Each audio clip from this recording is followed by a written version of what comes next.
Fake collection का trend Indian cinema के लिए कोई नया नहीं है, लेकिन सलार के मेकर्स इसको इतना ज्यादा पुश करते जा रहे हैं जितना आज से पहले शायद ही किसी फिल्म के लिए किया गया हो। क्योंकि लेडीज एंड जेंटलमैन, डंकी और सलार फिल्म ने दोनों ने अपना सेकंड वीकेंड कंप्लीट कर लिया है और जो फिगर्स आए हैं वो काफी ज्यादा इंटरेस्टिंग है। दोनों ही फिल्मों की जो पेस है वो काफी ज्यादा स्टेडी जा रही है। बहुत ज्यादा एक्स्ट्रा ऑर्डिनरी कलेक्शंस तो दोनों फिल्म नहीं कर रही हैं, लेकिन उसके बावजूद भी मैं कहूंगा कि मिक्स वर्ड ऑफ माउथ के बावजूद भी जो पेस है वो काफी अच्छी मेंटेन की है दोनों फिल्म ने।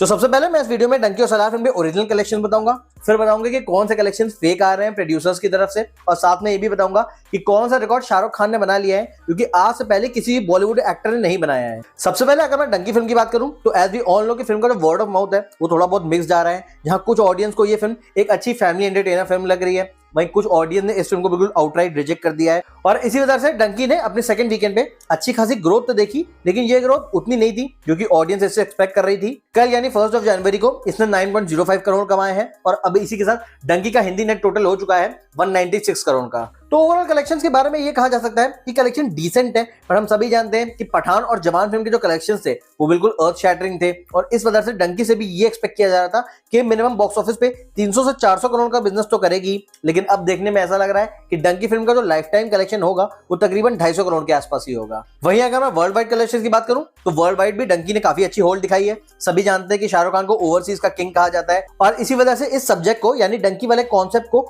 ओवरसीज की ऑडियंस काफी पसंद कर रही है। जब आप ये वीडियो देख रहे हैं उस टाइम तक डंकी फिल्म ने 400 करोड़ ओवरऑल वर्ल्ड वाइड कमा लिए हैं। तो ऐसे में इट्स सेफ टू से कि आज यानी 2 जनवरी तक डंकी फिल्म का जो डोमेस्टिक कलेक्शन होगा इंडिया में वो 200 करोड़ के पार होगा, वहीं जो वर्ल्ड वाइड कलेक्शन होगा वो 400 करोड़ के पार होगा। और इसी वजह से इस फिल्म ने भी एक हिट का टैग हासिल कर लिया है। यहाँ मैं आपको बता दूं कि डंकी फिल्म का जो बजट है वो बहुत ही मिनिमलिस्टिक है, सिर्फ 80 करोड़ में ये फिल्म बनी थी, और प्रोडक्शन और एडवर्टाइजिंग को जोड़ के इस फिल्म की जो ओवरऑल कॉस्ट थी वो 120 करोड़ थी। तो 120 करोड़ की कॉस्ट ऑफ प्रोडक्शन के अगेंस्ट इस फिल्म ने जो कमाई की है वो 400 करोड़ से ऊपर की है, और उस हिसाब से तो इस फिल्म को डेफिनेटली हिट में ही गिना जाएगा। वो एक अलग बात है कि ये शाहरुख खान की फिल्म है, तो लोगों की जो एक्सपेक्टेशंस थी वो फिल्म से काफी ज्यादा थी। वहीं ऑन द कॉन्ट्री अगर मैं सलार फिल्म की बात करूं तो सलार फिल्म का भी पेस काफी डिसेंट वाला मेंटेन है।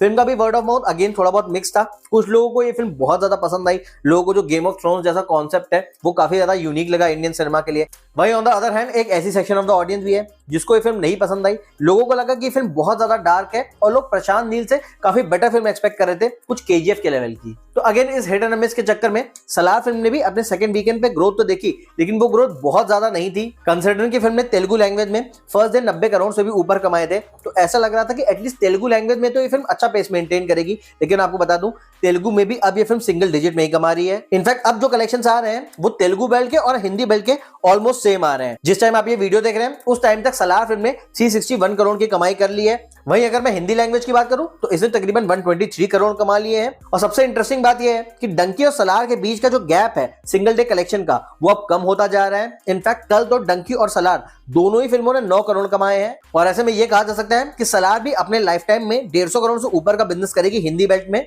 वहीं अगर मैं ऑल लैंग्वेजेस की बात करूं तो सलार फिल्म का जो लाइफ टाइम कलेक्शन होगा ऑल लैंग्वेजेस में वो 400 करोड़ से ऊपर का होगा, तो तकरीबन इसने डंकी फिल्म से 150 करोड़ ज्यादा कमाए हैं। अब अगर मैं एक स्टेप आगे जाके सलार फिल्म के वर्ल्ड वाइड कलेक्शन की बात करूं तो यहीं से सारी प्रॉब्लम शुरू हुई थी। सभी को पता है कि जब फर्स्ट डे फिगर रिलीज किया गया था 178 करोड़ का, तभी ट्रेड वेबसाइट ने ऐसा रिपोर्ट करना शुरू कर दिया था कि सलार फिल्म के जो मेकर्स हैं वो फेक कलेक्शन बता रहे हैं। फिर सेकंड डे के कलेक्शन बताए गए 295 करोड़, फिर एक 500 करोड़ का ही पोस्टर रिलीज किया गया, जिसमें मैंने एक लास्ट वीडियो बनाया था कि जो रियल कलेक्शंस है और जो प्रोड्यूसर्स की तरफ से कलेक्शन आ रहे हैं उसमें काफी ज्यादा डिफरेंस है। लेकिन अब जो मेकर्स ने पोस्टर रिलीज किया गया है उससे तो बहुत ज्यादा हद हो गई है, क्योंकि अब प्रोड्यूसर के कलेक्शन में और ट्रेड वेबसाइट के कलेक्शन में जो डिफरेंस आ रहा है वो बहुत ही ज्यादा आ रहा है। इनफैक्ट इतना ज्यादा डिफरेंस आज से पहले किसी भी इंडियन फिल्म के प्रोड्यूसर्स और ट्रेड वेबसाइट के कलेक्शन में नहीं देखा गया। बेसिकली सलार के प्रोड्यूसर्स ने एक पोस्टर रिलीज किया था कल, जिसमें उन्होंने ऐसा क्लेम किया है कि फिल्म ने 625 करोड़ कमा लिए हैं वर्ल्ड वाइड। वहीं ट्रेड वेबसाइट ने यह रिपोर्ट किया है कि सलार फिल्म ने सिर्फ 527 करोड़ कमाए हैं वर्ल्ड वाइड, और इस तरीके से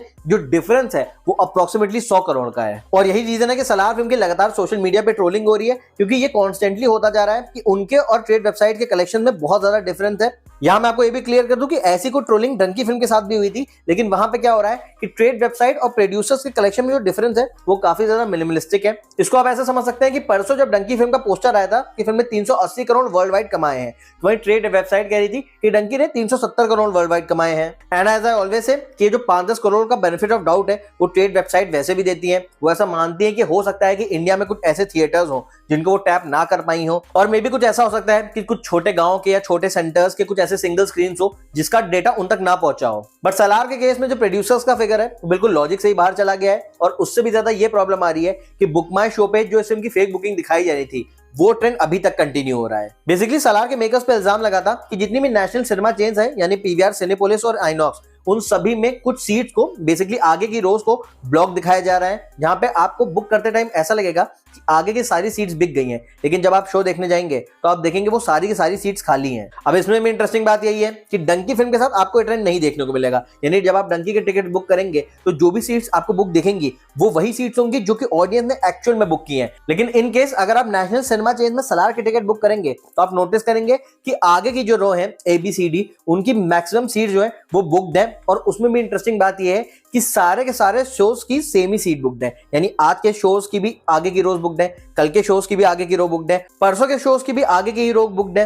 तो ऐसे में ऑडियंस समझ जा रही है कि इतना ज्यादा कोइंसिडेंस तो नहीं हो सकता कि आने वाले एक हफ्ते तक सारे शोज की सेम ही सीट बुक्ड हो रही है। अब इस बात पे बिल्कुल भी क्लैरिटी नहीं आई है कि ये एग्जैक्टली हो किसकी तरफ से रहा है, क्या ये नेशनल सिनेमा चेन्स खुद करानी है या फिर ये फिल्म के प्रोड्यूसर्स ने करने को कहा है। लेकिन एक चीज तो क्लियर है कि जब भी ऑडियंस फिल्म देखने जा रही है ये सारी की सारी सीट्स खाली हैं, अब इसको चाहे ब्लॉक सीट्स में गिना जाए चाहे कॉर्पोरेट बुकिंग में। लेकिन सबके ऊपर एक जो सबसे पॉजिटिव न्यूज आई है वो शाहरुख खान से रिलेटेड आई है। हम सभी को पता है कि शाहरुख खान की फिल्म पठान ने वर्ल्ड वाइड 1000 करोड़ से ऊपर की कमाई की थी। वहीं अगर मैं जवान की बात करूं तो उसने भी 1100 करोड़ से ऊपर की कमाई की थी, और अब एज आई सेड डंकी ने भी वर्ल्ड वाइड 400 करोड़ से ऊपर की कमाई कर ली है। तो इस तरीके से Shahrukh Khan has become the first Bollywood actor जिनकी 3 फिल्मों ने वर्ल्ड वाइड टोटल जो है वो 2600 करोड़ से ऊपर का कर लिया है। और ये एक ऐसा रिकॉर्ड है जो जैसे कि मैंने कहा किसी बॉलीवुड एक्टर के नाम था भी नहीं, और आने वाले टाइम में भी इस रिकॉर्ड को बीट करना बहुत ज्यादा मुश्किल होने वाला है। इनफैक्ट शाहरुख खान के लिए खुद भी रिकॉर्ड तोड़ना बहुत मुश्किल होगा, बिकॉज वी ऑल नो कि पैंडेमिक की वजह से उनकी कई सारी फिल्में रुकी थी, और इस वजह से 2023 में ऐसा हुआ कि उनकी 3 फिल्में रिलीज हुई।